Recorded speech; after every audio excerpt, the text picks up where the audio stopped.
SSC নিয়োগ প্রক্রিয়ার সময় বৃদ্ধির আবেদন সুপ্রিম কোর্টে আবেদন জানালো মধ্যশিক্ষা বোর্ড। গত এপ্রিল মাসে এসএসসি নিয়োগ প্রক্রিয়ার সময় বৃদ্ধির আবেদন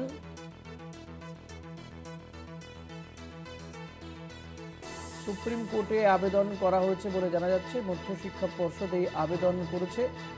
এসএসসি নিয়োগ প্রক্রিয়ার সময় বৃদ্ধির আবেদন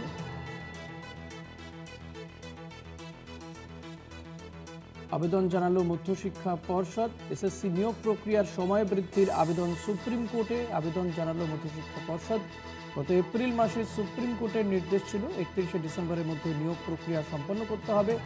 নবম, দশম, একাদশ, দ্বাদশ শ্রেণীর যোগ্য শিক্ষকরা 31শে ডিসেম্বর পর্যন্ত তাদের কাজে বহাল থাকবেন।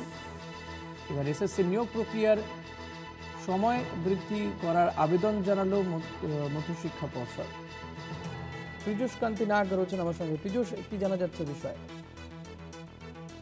দেখো, সুপ্রিম কোর্টে মডিফিকেশন পিটিশন ফাইল করলো সেকেন্ডারি বোর্ড রাজ্যের। তাদের দাবি হচ্ছে যে তুমি জানো যে গত এপ্রিল মাসে সুপ্রিম কোর্ট এসএসসি 2016 নিয়োগ প্রক্রিয়াকে নতুন করে 2025-এ করার জন্য যে নির্দেশিকা জারি করেছিল, সেই নির্দেশিকায় নিয়োগ প্রক্রিয়ার সময়সীমা 31শে ডিসেম্বর বেঁধে দেওয়া হয়েছিল। সেই সময় একটি অ্যাপ্লিকেশন রাজ্যের এসএসসির পক্ষ থেকে করা হয় যে গোটা রাজ্য জুড়ে যে শিক্ষা ব্যবস্থা তা ভেঙে পড়বে এই সমস্ত শিক্ষকরা যদি বিদ্যালয়ে না যান।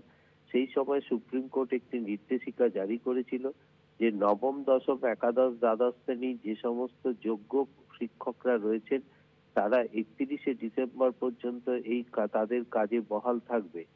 কিন্তু যেহেতু দেখা যাচ্ছে এখন বিভিন্ন কলকাতা হাইকোর্ট সহ বিভিন্ন জায়গায় যে মামলা দায়ের হয়েছে, সেই মামলা দায়েরের ফলে এই নিয়োগ প্রক্রিয়া পিছিয়ে যাচ্ছে। 31শে ডিসেম্বরের মধ্যে এই নিয়োগ প্রক্রিয়া সম্পন্ন করা সম্ভব নাও হতে পারে।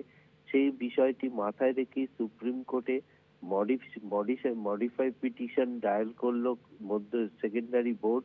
তাদের দাবি হচ্ছে যে 31শে ডিসেম্বর থেকে সময়সীমা বৃদ্ধি করুক এবং সুপ্রিম কোর্টের যে নির্দেশিকা ছিল যে যোগ্য শিক্ষকরা 31শে ডিসেম্বর পর্যন্ত কাজে বহাল থাকবে, তাদের কার্যকালের সময়সীমাও বৃদ্ধি করুক সুপ্রিম কোর্ট। সেখানে তারা নির্দেশ জারি করুক, যতদিন পর্যন্ত না এই নিয়োগ প্রক্রিয়া সম্পন্ন হচ্ছে ততদিন তারা ওই কাজে বহাল থাকবে। এই মডিফিকেশন পিটিশন দায়ের করলেও রাজ্যের মধ্যশিক্ষা বোর্ড এবং এই শুনানি হবে সুপ্রিম কোর্টে। তারপরেই শুনানির পরই নির্ধারিত হবে যে সুপ্রিম কোর্ট সেই সময়সীমা বৃদ্ধির আবেদন মঞ্জুর করলো না খারিজ করলো। ঋষি, ধন্যবাদ পীযূষ। কথা বলছিলাম প্রতিনিধি পীযূষ কান্তি নাগের সঙ্গে।